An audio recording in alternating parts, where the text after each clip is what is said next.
What are we gonna do with Cricket? People often ask me, do goats go through menopause? He ran around because Luna's not very nice. You gotta be careful. We've switched to Kevin the groomer. Super annoying, but that's what you want. We were young and we were free and running, never bothered about what could be coming. Every day we danced and life was smiling. We were young and drunk in love.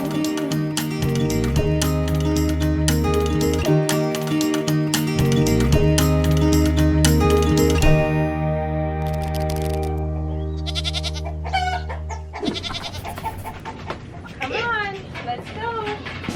What are we gonna do with Cricket?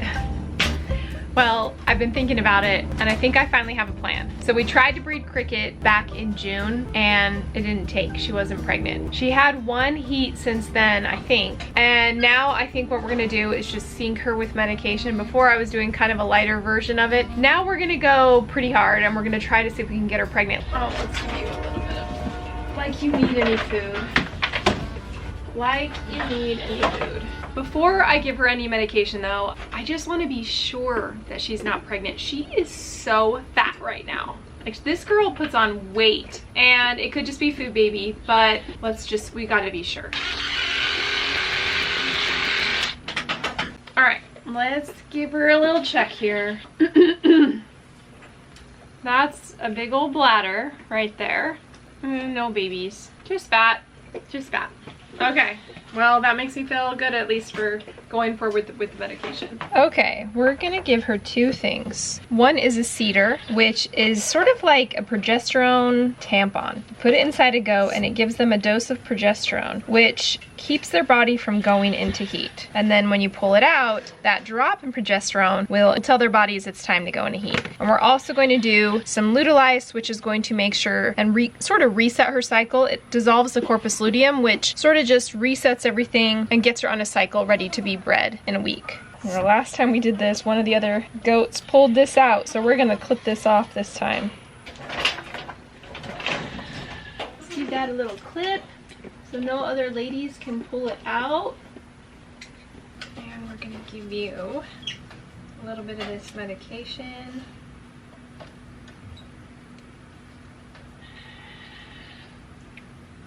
All right, she is reset. Good job, Cricket.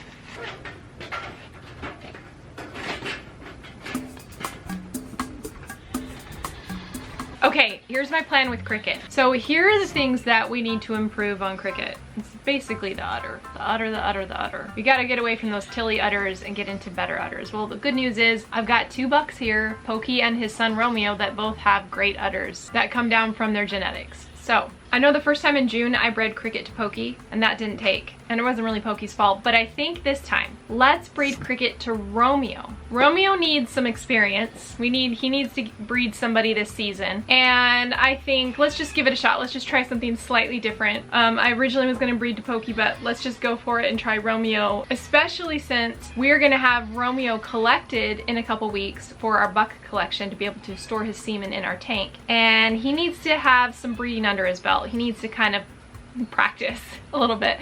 So what better way to do that than with Cricket? So this will be the pairing that we'll do, and it won't be till next week. So that cedar will stay in her for a week. We'll pull it out and then she'll go into heat about 36 hours later and we will breed her to Romeo. That's the Cricket plan. I think that's good. Let me know what you think. Cricket is our tilly line girl, and I have definitely gone back and forth on whether I want to keep going with it just because of all the bumps in the road that we've hit. But we're gonna give it a shot, see if we can get her bred. If we can't get her bred, I mean, we'll have to stop. We'll have to just give up and stop the line. But we're gonna give it a really good shot and we'll see if we can make it happen. So for now, she'll sit and wait, let those hormones do their job, and in a week, we'll get her bred. Oh, hi there. It's just me again, telling you guys about the great sleep I'm getting with my Brooklyn bedding mattress. I'm telling you, all of those ship-to-home mattress companies are getting it wrong. They send you cheap, foam mattresses that are hot and uncomfortable to sleep on. But Brooklyn Bedding is different. Their mattresses are made with a combination of individually encased coils and cooling foam, which gives you lots of support but also keeps you so comfortable. It's like sleeping on a cloud. The reason why I like Brooklyn Bedding is they are a factory direct brand, which means they make everything in-house and then ship it to your home, which takes out the middleman, and as a result they can keep everything affordable. Not only have I switched everybody in this family's mattresses, I also put duplicates up at the cottage so that when we go on vacation we get really good sleep just like we do here at home. Okay, my favorite model is the Aurora Luxe. I've purchased multiple Aurora Luxes in queen, twin, fulls, but they also have custom sizes and even sizes for RVs. Oh, I also prefer the medium firmness. It's like Goldilocks, it's just right. Oh, and you have to get the cloud cooling pillow top. That makes a big difference. The best things about them are, like I said, they have factory direct quality and price. They have a 120-night sleep trial, a limited lifetime warranty, free shipping to anywhere in the US right to your door. And guys, it will take you literally 10 minutes to set up. All you have to do is open the box and watch it inflate in about a minute. Sleep is such an important thing to our bodies, and it's something I've been really trying to prioritize. I do all of these things to make sure I get good sleep. I take magnesium, keep the room really cool and dark. I try not to be on my phone before bed, but you can do all of these things and then still have poor sleep if you don't have a good supportive mattress. So I'm gonna say it again, I absolutely love my Brooklyn Bedding mattress, and I think you guys will too. So if you're looking for a new bed, check out brooklynbedding.com. You can click on the links below to get 30% off your mattress with my code WEEDUM, or you can scan this QR code here. Trust me, you're gonna get really good sleep for a really great price, and to me that's gold. Look at that little tail. He's just so happy. How can you have it so close to the door? Oh, is that what you're using to tie him up? Yeah. Let's turn on some lights. You're doing a good job, Stay. So, we used to pay a groomer to cut our dogs, but our dogs get so stressed out at the groomers, so bad that they will start having diarrhea. It's horrible. It's really embarrassing and horrible. So, we've switched to Kevin the groomer, who is really, really good. Huh, Casper? Really good. And then he gives them treats. They don't get diarrhea when they're getting cut at home. Oh, be careful.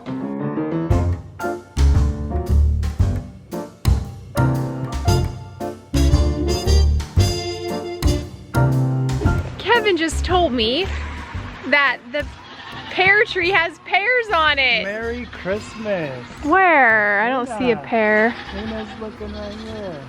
Where's the pears? There's one. Nice. It feels a little hard. I don't think they're ready yet. It's like an Easter egg. You have to look right in the right spot. Okay, there's one there. Just two? Just two this year? Three? Easter egg. Yay. We've got an apple that we had to protect from the dogs because they think it's tennis balls because they're green apples.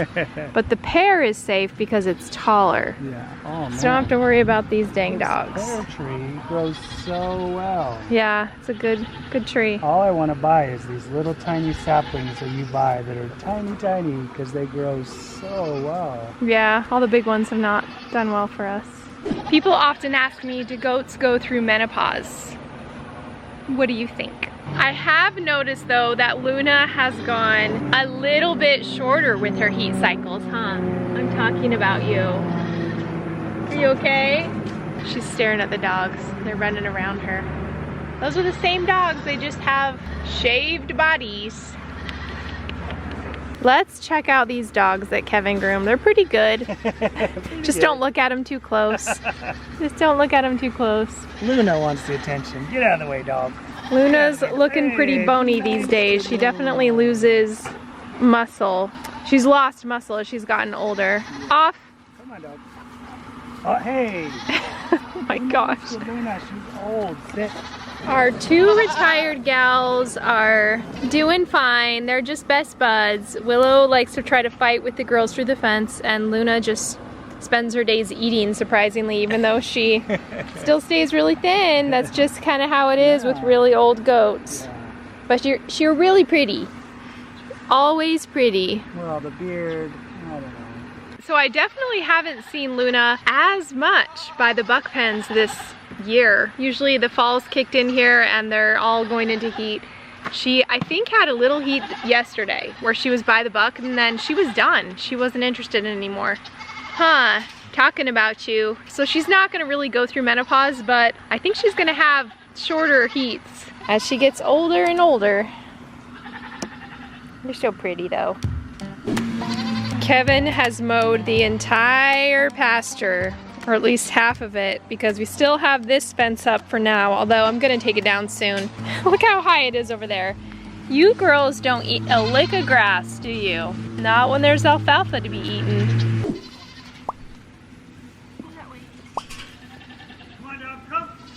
Go on. Come on. All right, let's see if Radar heads over to the girls. Willow. Willow's gonna just go fight him. Willow don't have no hormones. Well, Luna might be in heat, but I'm not sure. Come here, Luna, come check him out. Come on, Luna. Come on. Let's see if you like her. What are you feeling, Luna? Are you liking him or are you gonna bully him? She's making her mean sound. Yeah, and she stomped her foot. Okay, we don't like him right now. I guess you're not in heat. He's gonna go check out the ladies over there. This would be a good place for him to check out the ladies, for sure, for sure. Those are some pretty ladies. Where'd you go? He ran around because Luna's not very nice. You gotta be careful. Oh, Willow's the mean one, look at that. Yeah, Willow will keep him in check. This will be a good first introduction. Yeah. They're all just like, who is this new guy? All right, we're gonna see how Radar does here. We'll see how he does with all the girls in the fence line, and then eventually he will go over, or we'll take down the fence and he can be with all the girls. So today is milk testing day, and that means we're testing the milk to see how much they produce, and then we'll send a sample in to check the somatic cell count, which is any extra cells besides milk in it. Could be bacteria, could be something else. And then protein and fat. So I have my tester come out, make sure I'm doing everything correctly, and then we do these little samples, and we only film about halfway, and then somebody's having a coughing fit over there. And then film the rest of the way, and we'll take the samples into the lab. Are you okay?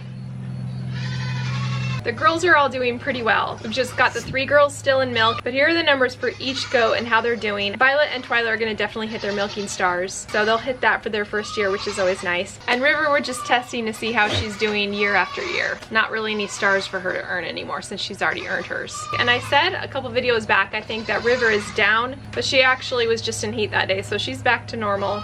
We're good. It's funny to see the little relationships between the goats because Daphne and River have now become buds, and they often rub each other's backsides for the other. But then when another goat tries to get in, like River's fine with Violet unless they're at a show, and then they fight. And Twyla and Violet get along, but then Wednesday back there, she's all black, you can't see her. If she comes over and tries to get involved with anybody, they get pissed off about it. I don't know why. But Wednesday is friends with Twyla. And then there's Cricket, which she's pretty much annoying to everybody. So it's funny to see the different herd order and friendships that develop within the herd. Wednesday is River's daughter, but River just can't stand her. It's a whole thing. Usually it's all based on age. So Daphne is the oldest, so she is the herd queen as long as Luna is not around. Then Luna and possibly Willow are up at the top. Then you go River, then you go the other girls. And then when we let the new babies out, they're all gonna be at the bottom, for sure. Feeding these babies is super fun all by myself. since I don't have Kevin here with me in the mornings because he went back to work, that means I have to feed all 4 babies 5, but only 4 will take the bottle. Lulu just likes to bite me until I pet her. So first I have to figure out how to get these 4 bottles for all these little kids. And they all have different preferences. See, Frankie doesn't like the soft nipples, she likes the hard nipples. And Bella likes the soft nipples, not the hard nipples. So it's the whole thing. But once we get everybody eating, we're good for about 2 minutes until Rose finishes hers first and then starts to steal from everybody else. So it's a whole thing. I really need to have Kevin make me one of those bottle racks for baby goats, especially next year since we're gonna have a lot of babies. I've calculated it and it's a scary amount of babies. So yeah, it's gonna be fun. Now I'm still feeding these big babies because I figured if I have the milk, I might as well use that instead of buy a grower feed, because milk is such a great grower by itself that I really don't need an outside feed or anything. And these girls are growing really well, so it's working. Plus it keeps them friendly. I like to have them at least hybrid bottle fed and attached to me, even though they can be somewhat annoying. Right now, look, they're all around me, but that's a good thing. We want friendly babies. Lulu is definitely warmed up. She's warmed up and they're all just super annoying, but that's what you want. The annoying ones become the really great friendly adults, so we'll take it. All right, so I thought I'd give an update on my hair. I think I've got the grays almost completely grown out. Maybe not. It looks like they've kind of, like if you look right here, looks like it's a little bit brown at the ends there. But I've got this cool white stripe here. It looks pretty good. Now I've been wanting to grow my grays out because I just don't do well with dyes. My head gets really itchy, I get a rash, and I've had hair loss. So I've decided instead to just let my natural hair grow. And yeah, I guess I can see that now that I look at that. I can see a little bit of that down here. So they say it takes a year to get to the ear, which is about right, because it was about a year ago, maybe about 10 months ago, that I started growing it out. I have to admit the hardest part was when I had like that hard line growing out about right there, but now that it's at this point, it's not a big deal. So it'll be fun to see what it looks like when it's completely grown out. And people that say, oh no, don't do that, don't grow your hair out, you look old. We get older. Like as we live longer, we get older. It's kind of the deal. So I don't really care if it's white. I think it looks cool. Get my own little highlights. So that's a little update. All right, thanks for joining us in today's video. Kevin and we've got a crazy next couple of days because apparently a hurricane is gonna make its way up to Arizona through Mexico up here. And we're not really sure how bad the effects will be. We don't know if it's gonna be this big crazy storm or if it's just gonna be a little bit of rain. But we've already had a few really bad storms and they've really done a number on our shade situation. So we've got to repair all of this and reinforce it all for the upcoming storm. So we're gonna be working on that, trimming some trees, finish mowing the lawn over there, and getting the goats all situated in case we have a pretty bad storm. So thanks for joining us in this video. Hopefully on Monday or Tuesday or so we will be breeding Cricket, and then I'll put that in the next video. That'll be really exciting. Get her bred to Romeo. Hopefully he is not going to be as difficult as Pokey. Hopefully he knows what he's doing. Let's cross our fingers on that. But it's actually getting a little bit cooler. It's only 94 today. We're pretty excited about that. 50% humidity, but we'll take it. And I'm excited to get going with the rest of the breeding for the year and get to cooler weather and then kids on the ground. Oh, in the meantime, if you want to watch some antics of Luna back when she was in her prime and obsessed with all the different bucks on the farm, you can see that here.